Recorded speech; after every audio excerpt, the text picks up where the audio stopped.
Hello à tous, bienvenue dans cette vidéo. Dans cette vidéo, on va voir aujourd'hui un sujet qui en intéresse beaucoup et apparemment beaucoup de triathlètes sont victimes de ce sujet. Aujourd'hui, on va parler de tendinite. Max, sur le groupe de Passion Triathlon, la communauté, on a partagé pas mal de posts et il y a eu beaucoup de questions et certains athlètes nous ont dit avoir des tendinites. Et apparemment, ça les empêche de nager quand ils ont des tendinites au niveau des épaules. Ça les empêche également de courir. On leur a conseillé, généralement avec le médecin, etc., on leur a souvent conseillé de s'arrêter. Ils s'arrêtent, mais le problème, c'est que ça revient à chaque fois. Est-ce que tu pourrais nous expliquer justement ce qu'ils pourraient mettre en place et pourquoi ça revient en permanence? Très intéressant, Julien. Dans le sens où, deux éléments.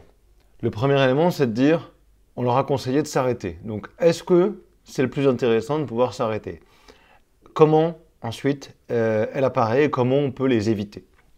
Si on parle justement d'une pathologie courante qui va être la tendinite, c'est vraiment une inflammation spécifique du tendon ou de la jonction entre le muscle et le tendon. Il faut déjà identifier la cause, c'est-à-dire la quantification du stress mécanique. Ce stress mécanique, c'est comment?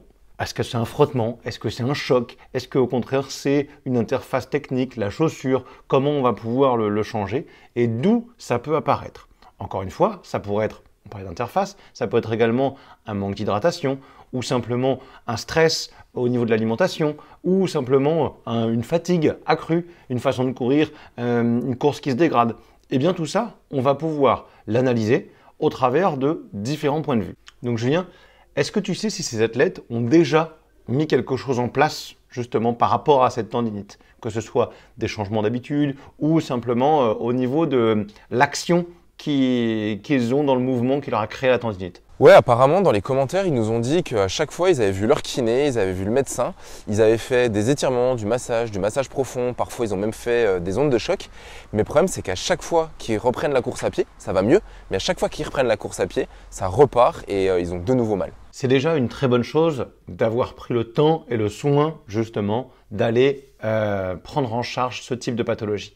Maintenant, si ça recommence, ça veut dire qu'ils n'ont pas éliminé la cause. Soit ils n'ont pas pu suffisamment dialoguer avec leur thérapeute pour justement éliminer cette cause-là, soit au contraire, il y a autre chose.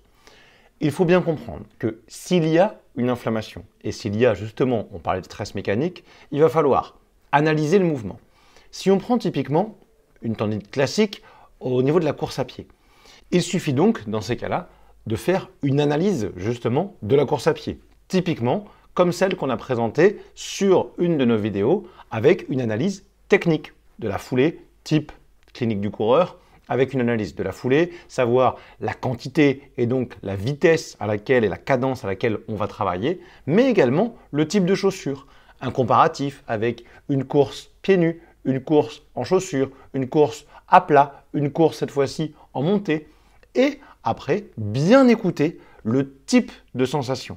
Bien observer après son coureur, savoir comment les choses se passent et est-ce que cette douleur elle apparaît immédiatement.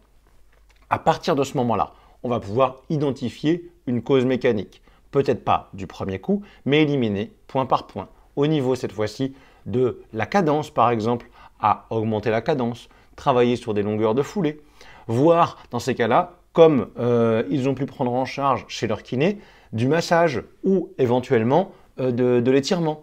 Voir si des techniques à la maison pour compléter ce travail-là, d'automassage ou éventuellement cette fois-ci des étirements à la maison.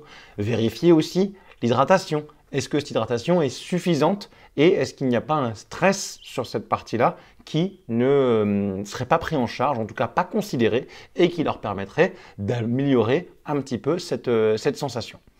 Il y a une deuxième question à se poser.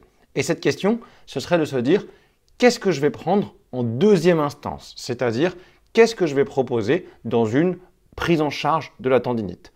Est-ce que, outre le travail en cabinet, est-ce qu'il y a autre chose qui a été fait à l'extérieur? Ok pour la course à pied, ça on vient de le voir, mais on a pas mal d'athlètes qui ont des tendinites au niveau des épaules à cause de la natation. Quels conseils tu pourrais leur donner? Eh bien voilà, par exemple, pour une natation, ce qui serait intéressant, c'est de pouvoir analyser en piscine, donc spécifiquement, cette fois-ci en fonctionnel, ce qui se passe. Est-ce que le mouvement est bon? Est-ce qu'il n'y a pas un endroit justement où on manque d'amplitude? Amplitude, ça voudrait dire qu'il faut retravailler de la mobilité de l'épaule, mais également de l'étirement donc au niveau du muscle. D'autre part, il faut retravailler de la coaptation, c'est-à-dire vraiment une bonne cohérence entre les deux. Pour ça, il faut faire du renforcement.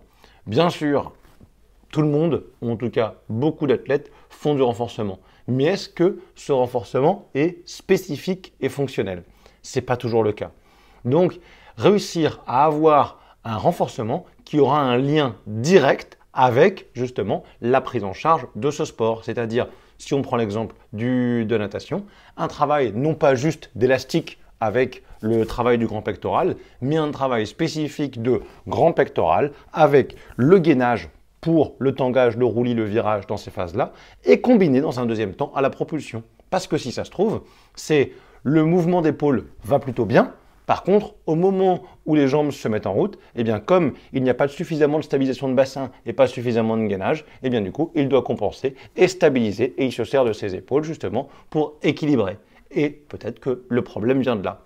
D'où l'intérêt de dire il faut un renforcement fonctionnel et vraiment spécifique au type de sport et surtout qu'il soit complet. Ok, bah écoute, on va répondre à ces athlètes, on va leur parler, on va leur dire qu'il faut faire du renforcement musculaire spécifique.